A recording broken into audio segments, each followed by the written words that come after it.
The screen fades in from black. Heavy rain hammers a corrugated metal roof somewhere remote and forgotten.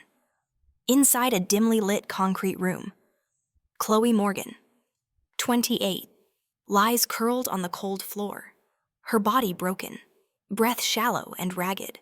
Blood trickles from the corner of her mouth as fragmented memories flood back the betrayal, the collapse of the centuries-old Morgan Empire, her father's lifeless body dumped at her feet, and the icy hatred in the eyes of the man she once loved, Ethan Lawson.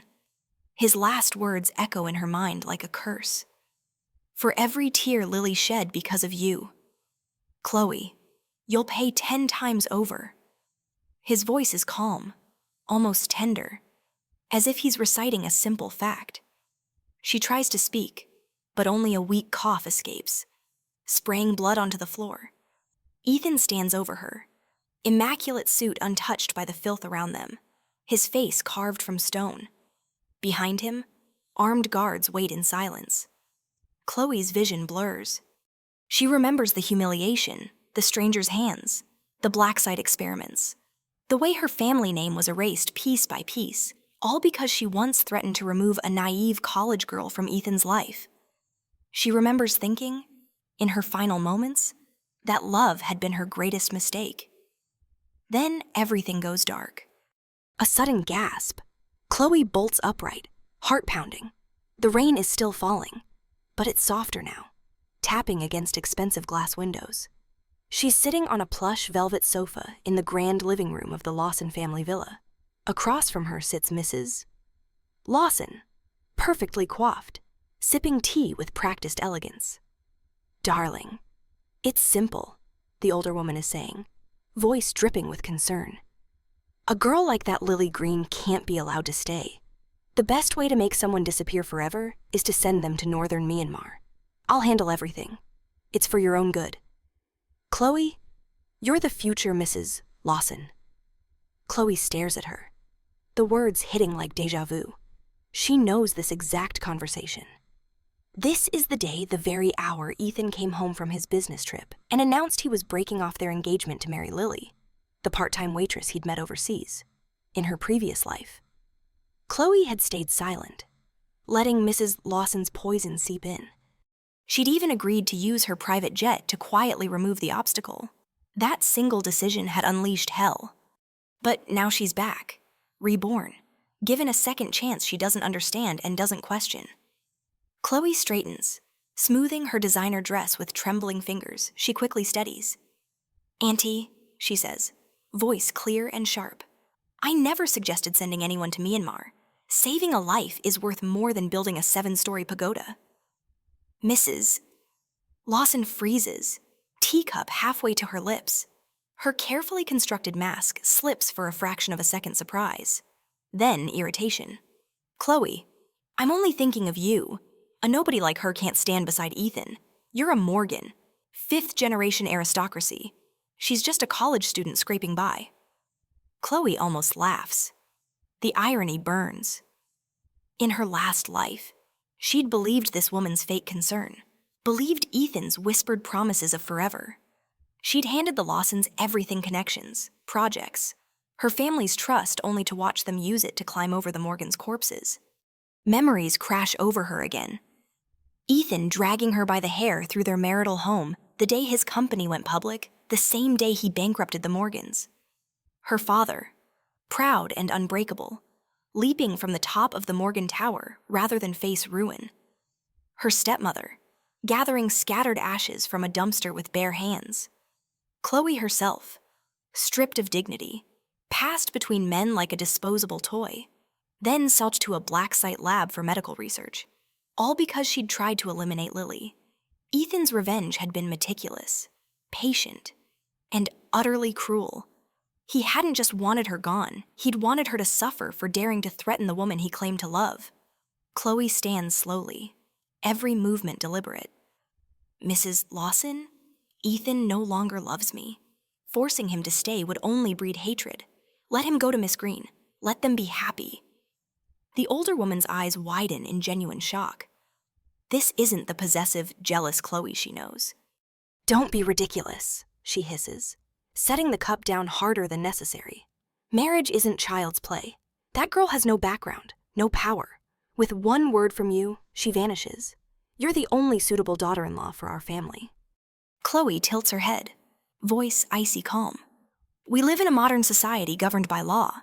Auntie, clinging to someone who doesn't love you only hurts yourself. Mrs. Lawson's face darkens. She glances toward the grand staircase, as if willing her son to appear and fix this disaster. The Lawsons are new money ambitious, ruthless climbers who've only reached their current status because Chloe introduced Ethan into real elite circles.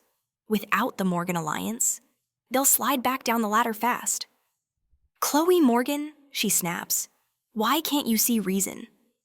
Chloe meets her gaze without flinching. Because marriage without love is madness. And I'm done being mad. She turns to leave. Mrs. Lawson lunges, grabbing her arm with surprising strength. No, Ethan can only marry you. You cannot walk away. Panic cracks the woman's polished facade. Just then, footsteps descend the stairs. Ethan appears, handsome and composed as always, though his eyes flick nervously between them. Mom, he says quietly. Chloe already said she wants to end the engagement. Don't make this harder. Mrs. Lawson releases Chloe's arm as if burned. Chloe steps toward the door, rain visible through the tall windows. She's almost free when the woman blocks her path again, voice rising. Ethan, lovesick and reckless, suddenly pulls a kitchen knife from nowhere and presses it to his own throat. Mom, let Chloe go. Let me be with Lily. Lawson collapses to the marble floor in hysterics, clutching at the air. We're cursed. How did I raise such an ungrateful son? Chloe doesn't wait for the drama to finish. She walks out into the drizzle, letting it soak her hair and silk dress. For the first time in 2 lifetimes, she smiles a small, fierce curve of lips. The game has just begun. The rain has stopped by the time Chloe reaches the Morgan estate. Her father is waiting under the portico, umbrella in hand, though the downpour has eased. The moment he sees her face, he opens his arms. Chloe falls into them, burying her face against his shoulder like she did when she was small. Dad, she whispers, voice breaking despite her resolve. He holds her tighter. Whatever you decided. Sweetheart, we support you. Inside, her stepmother appears in the hallway, eyes red but warm. In the previous life, Chloe had treated this woman coldly, believing Mrs. Lawson's lies about her motives. Yet when everything collapsed, it was her stepmother who risked everything to preserve what little remained of the family's dignity. Chloe steps forward and hugs her too. Mom, she says deliberately, feeling the woman stiffen in shock, then melt into tears. I've been awful to you. I'm sorry. They hold each other while her father watches, concern deepening. Later, in the study with the doors closed, Chloe sits between them. You have to believe me, she begins, choosing words carefully. The Lawsons are dangerous.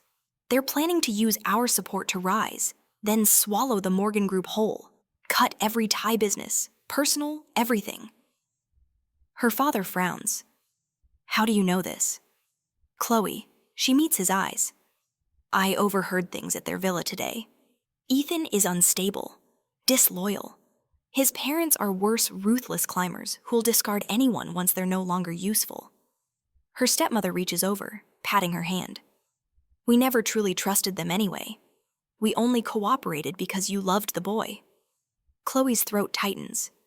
Because of her blindness, her family had paid with their lives last time. She bows her head. It was my fault. I judged people poorly. From now on, I'll protect this family myself. A week later, the annual charity gala of the city's elite arrives. The ballroom glitters with crystal and old money. Chloe enters in midnight blue silk, head high. Whispers follow her news of the broken engagement has spread, but no one knows the full story yet. Then Ethan strides in, lily green on his arm in a simple white dress that makes her look fragile and pure. Cameras flash. Ethan spots Chloe and, without warning, drops to one knee in the center of the room before both sets of parents. Father, mother, Mr. and Mrs. Morgan, he declares loudly. I beg you release me from my engagement to Chloe. My heart belongs only to Lily. I was wrong to ever agree to this arrangement.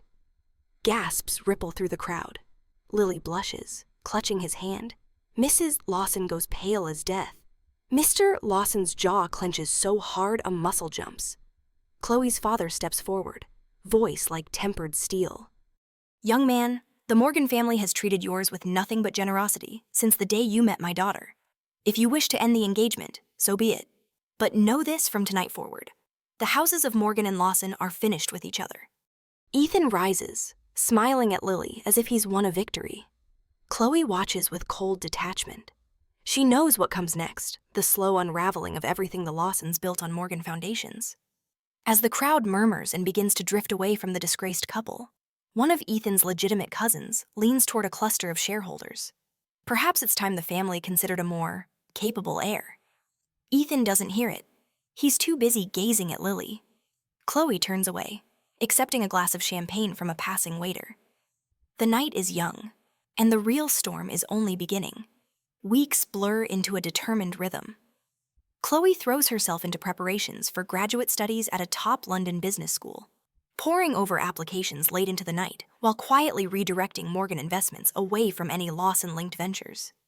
Her father handles the formal severance of contracts with cool efficiency, and word spreads quickly through elite circles the Morgans are done with the Lawsons.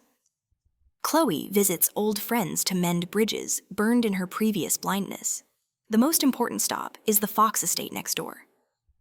Mason Fox answers the door himself, leaning against the frame in casual linen, one eyebrow raised in amused surprise. Miss Morgan gracing my doorstep. Should I be worried? She doesn't smile. I owe you an apology. Mason, you warned me about Ethan for years. I defended him. I was wrong. He studies her face for a long moment, then steps aside. Come in. Whiskey or coffee? They talk for hours on his terrace overlooking the city lights. Mason listens without interrupting, as Chloe admits carefully edited how deeply she misjudged Ethan's character. When she finishes, he swirls the amber liquid in his glass. Seeing clearly is the first real strength. Chloe, welcome back. There's no gloating, only quiet acceptance, and something warmer in his eyes she decides not to examine yet. The Fox family's company anniversary gala arrives like a glittering storm. Chloe steps into the Mountain Resort ballroom in a backless gold gown that catches every light, hair swept up to expose the elegant line of her neck. Heads turn. Genuine smiles greet her from heirs and heiresses who once pitied her for choosing Ethan. Mason finds her immediately, offering an arm. Garden table's ours tonight, only the people who actually matter. They drink and laugh under strings of fairy lights with childhood friends who toast her escape from that climber without malice. Only relief. Across the room, Ethan stands alone in a corner, tie loosened, watching the easy camaraderie he's no longer part of. Invitations have dried up. Polite nods have turned to cool distance. Without Morgan backing, the Lawsons are sliding fast. Chloe raises her glass to Mason. 2 days until I fly to London. When I return, I'll be on the battlefield with all of you. Cheers erupt. She feels invincible, flushed with wine and freedom. Then Mrs. Lawson appears at the edge of the garden like a ghost in pearls, face tight with desperation. She corners Chloe near the bar. Darling, you've always been the perfect daughter-in-law in my heart. Our business is thriving again. That little waitress is nothing. Come back to Ethan. We'll make it right. Chloe's laugh is soft and cutting. Thriving without Morgan capital and introductions. You're clinging to smoke. Auntie, Ethan humiliated me publicly. Now you crawl here begging, have some dignity, Mrs. Lawson's painted smile cracks. You'll regret this. He'll never forgive Chloe, cuts her off coldly. He already showed me what his forgiveness looks like. Goodbye. She turns away, heart steady. The older woman's glare burns into her back, promising venom. Later, as music pulses and laughter rises, a white blur rushes toward Chloe. Lily Green snatches the wineglass from her hand and pours it onto the stone floor. Don't drink that, she whispers urgently, eyes wide with terror. Mrs. Lawson drugged it. The garden noise fades to a distant hum. Chloe stares at the trembling girl in the simple emerald dress. Lily's gaze holds knowledge no naive college student should possess raw, painful certainty. Chloe feels the floor tilt. You too, she breathes. Lily nods almost imperceptibly. She wants you compromised tonight. Reporters in the morning. Forced marriage. Classic trap. Chloe's mind races. In her first life, she'd have dismissed this as jealousy. Now she sees truth. Why warn me? Lily's voice shakes. Because I know what they'll do to you afterward. And I don't want that on my conscience again. A beat? Go. Before she realizes you told me. Lily slips away into the crowd, just as heat begins crawling under Chloe's skin. She'd sipped half the glass earlier. The drug is fast. Fire blooms in her veins. Vision sharpens, then blurs at the edges. Every brush of fabric feels electric. She grips the table edge, knuckles white. Mason notices instantly. Chloe, she meets his eyes, fighting panic. Get me out, now. He doesn't ask questions. Arm firm around her waist. He guides her through a side exit into cool night air. The resort is remote. The nearest hospital is 40 minutes down winding mountain roads. Chloe's breath comes shallow. It's bad. Mason, burning. He floors the accelerator, tires screeching. 15 minutes in, she's clawing at her seatbelt, sweat soaking silk. Can't wait. Hotel. Anyone. I'll pay later. Mason's jaw tightens. He whips a hard turn onto a private drive. 2 minutes. My villa's closer. They skid to a stop outside a modern glass and timber house perched on the cliff. Mason carries her inside when her legs buckle. You don't need a stranger, he says roughly against her ear. I'm here, if you'll have me. Pride and restraint war in his voice. Chloe, half mad with need, pulls him down. Yes. Morning light filters through floor-to-ceiling windows. Chloe wakes tangled in sheets that smell of cedar and Mason's skin. He's already up, bringing coffee and water to the bed. No awkwardness. No demands, only quiet concern. How do you feel? She sits slowly, pulling the sheet around her. Clear and mortified. He shakes his head. Don't be. I've wanted you sober and willing for years. Last night wasn't ideal, but I'd do it again to keep you safe. Honesty strips the moment bare. Chloe exhales. Thank you for everything. They dress in silence. Then he drives her home so she can finish packing. At the private airport 2 days later, Mason loads her suitcases himself. In the VIP lounge, he finally speaks the words he's held back. Be my girlfriend. Chloe, not because of last night, because I've loved you since we were 16 and you punched that bully for me. She stills, coffee cup halfway to her lips. His earnestness hurts something tender inside her chest. Mason, I can't. Not yet. I'm still pulling pieces of myself together. I won't use you while I'm broken. He nods, swallowing disappointment. Friends? Then? Always. A commotion at the lounge entrance. Lily rushes up, eyes red, clutching a carry-on. Security blocks her from entering without a private ticket. Chloe waves her through. The girl collapses into a chair, tears spilling. Help me disappear, please. Between sobs, the story tumbles out. Lawson stock is crashing. Major partners are pulling out. To salvage one critical deal, Ethan and his mother decided to offer Lily to the investor, a wealthy older man with a taste for young women. Lily overheard them planning it last night. She bought the first international ticket she could and ran. They'll find me if I stay in the country. Chloe exchanges a glance with Mason. He's already pulling up flight manifests on his phone. My jet's fueled. We're headed to Europe. Come with us. Lily's relief is palpable. As they board, Chloe murmurs, Now you see him clearly. Lily nods grimly. Too late for my first life. Not for this one.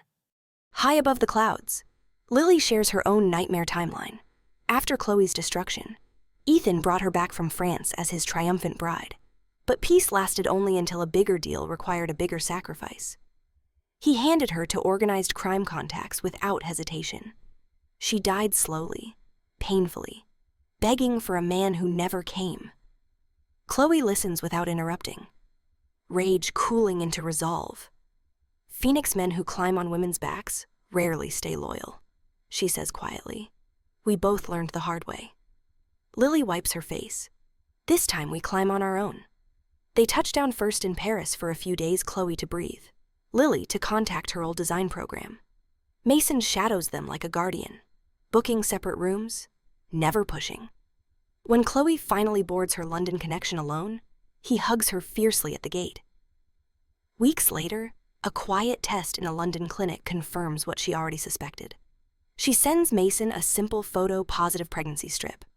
His reply is immediate, a voice note thick with tears. I'll be the best father I can, whether you ever want more or not. Chloe smiles at the screen, hand on her still flat stomach. Revenge is underway, but life unexpected. Stubborn life has already begun again. Years in London reshape Chloe into someone sharper, quieter, unbreakable. She excels in her program, graduates top of her class, and quietly builds a portfolio of investments that would make her father proud. The pregnancy is kept private at first. Only her parents and Mason know. She gives birth to a boy with Mason's dark hair and her own fierce eyes. They name him Alexander, after no one in particular. Just a name that sounds like strength. Mason flies over for the delivery, cutting the cord with shaking hands, then stays for weeks in her small Kensington flat, learning diapers and midnight feeds without complaint. When Chloe insists on raising the child alone for now, he doesn't argue. I'll be whatever you need me to be, he says, kissing Alexander's tiny forehead. Father, friend, visitor, just don't shut me out. She doesn't. He becomes a constant weekends in London, holidays split between continents, video calls every night. They never live together, never announce a relationship, but the bond deepens in the spaces between words. Back home, the Lawson empire crumbles with exquisite slowness. Chloe watches from afar, never lifting a finger directly. The Morgans simply withdraw all support, and the dominoes fall on their own. First, key partners cancel contracts once they realize the marriage alliance is dead. Then, shareholders, many of them old money families who never fully trusted the Lawsons, begin shifting loyalty to Ethan's legitimate half-brothers. Men raised quietly in the background, but educated at the same elite schools. Boardroom coups are polite, but merciless. Ethan is eased out of daily operations, then stripped of his title as heir. He rages in private, smashing glassware in the villa his mother once ruled. But publicly he clings to Lily, posting defiant couple photos that grow increasingly desperate. Lily, scarred by her own reborn memories, leaves him within a year. She finishes her fashion degree in Paris, launches a small line that catches attention, and never looks back. Ethan spirals. Debts mount. He turns to shadier deals, black market imports, offshore gambling ties to keep up appearances. Each shortcut pulls him deeper. Mrs. Lawson watches her carefully constructed world collapse and blames everyone except herself. Her husband divorces her quietly, installing a younger woman in the master suite along with the new heir. When Mrs. Lawson claws at the mistress in a drunken fury, she's escorted out with nothing but a modest settlement and the clothes on her back. She rents a small apartment downtown, spends days scrolling through old society pages featuring herself in diamonds, and nights drinking alone. Paparazzi catch her once outside a grocery store in sweatpants, face swollen from crying. The photo spreads like wildfire. From matriarch to outcast, she never recovers. Ethan's final fall is uglier. A deal with organized crime goes wrong. An investor he promised exclusive companionship discovers the woman was unwilling. Threats turn to action. One night in Macau, Ethan is bundled into a van, documents forged, and shipped across borders. He ends up in the very northern Myanmar trafficking rings his mother once joked about using. No one comes looking. The Morgans are too powerful to touch. The remaining Lawsons too busy securing what scraps remain. Chloe learns of it through a mutual acquaintance years later, a casual mention at a London charity auction. She feels nothing but a faint, distant satisfaction, like closing a book she never wants to reopen. Alexander grows fast curious, stubborn, quick to laugh. Chloe builds her own investment firm from London, specializing in ethical tech and sustainable luxury brands. Profits flow back to the Morgan Group, strengthening it beyond what it was even in its golden days. Her father retires gradually, handing reins to her with pride. Her stepmother becomes Alexander's favorite grandmother, spoiling him on summer visits with stories and sweets. Mason's company partners with Chloe's on several ventures. Boardrooms see them side by side, calm and professional, while Alexander colors quietly under the table. Rumors swirl. Are they together? Secretly married, but they never confirm or deny. Privacy becomes their quiet rebellion. On Alexander's 7th birthday, they rent a villa in Tuscany, just the three of them, plus both sets of grandparents flown in for the weekend. Sun-drenched afternoons by the pool, long dinners under olive trees. On the last night, Mason takes Chloe's hand as Alexander sleeps upstairs. "I've waited," he says simply. "Not because I had to, because I wanted to give you all the time you needed. But I'm asking again. Marry me. Not for him, not for appearances. For us." He produces no grand ring, just a simple band etched with their son's birth coordinates. Chloe looks at him in the lantern light, sees the boy who once carried her scraped-knee self home from the estate woods, the man who held her through fire and aftermath without ever asking for payment. Tears come, but they're clean ones. "Yes," she whispers. "Finally. Yes." They marry quietly the following spring in the Morgan Gardens small ceremony. No press. Alexander carries the rings in his tiny, serious hands. Lily sends flowers from Paris with a note. "Live well." That's the best revenge. Chloe wears ivory silk. Mason classic black. When vows are exchanged, her voice doesn't waver. "In my darkest life, I lost everything to misplaced trust. In this one, I found everything by learning to trust myself first. And then you." Mason's reply is shorter. "I loved you before you were broken, while you were healing. And now that you're whole, I'm not going anywhere." News of Ethan surfaces one last time. A grainy photo from a humanitarian report. Thin, older, working manual labor in a remote camp. Someone claims he asked about Chloe Morgan once, years ago, through channels that never reached her. She hears the story at a London dinner, excuses herself to the balcony, and stares at the Thames glittering below. Regret, pity neither fully forms. Only a quiet acknowledgement karma doesn't always roar. Sometimes it simply closes doors you once begged to stay open. Back home that night, Alexander is asleep with his new telescope pointed at the moon. Mason finds Chloe in the nursery, watching their son breathe. He wraps arms around her from behind. Thinking about the past, she leans into him. "No, just grateful it's behind me." They stand in silence until Alexander stirs and murmurs in his sleep. Chloe kisses his forehead, then Mason's lips. Life, she realizes, isn't about perfect justice or total erasure of pain. It's about choosing, every day, whom and how to love after you've seen the worst people can do. Years later. At another milestone, Alexander's university graduation, Chloe and Mason sit in the audience, hands linked. Their son strides across the stage in Oxford robes, waving at them with the same fierce eyes. Chloe thinks of the concrete room where she once died alone, of the rain-soaked day she walked out of the Lawson Villa reborn. She thinks of every careful step that brought her here, refusing poison, building strength, allowing love only when it came without chains. The applause rises.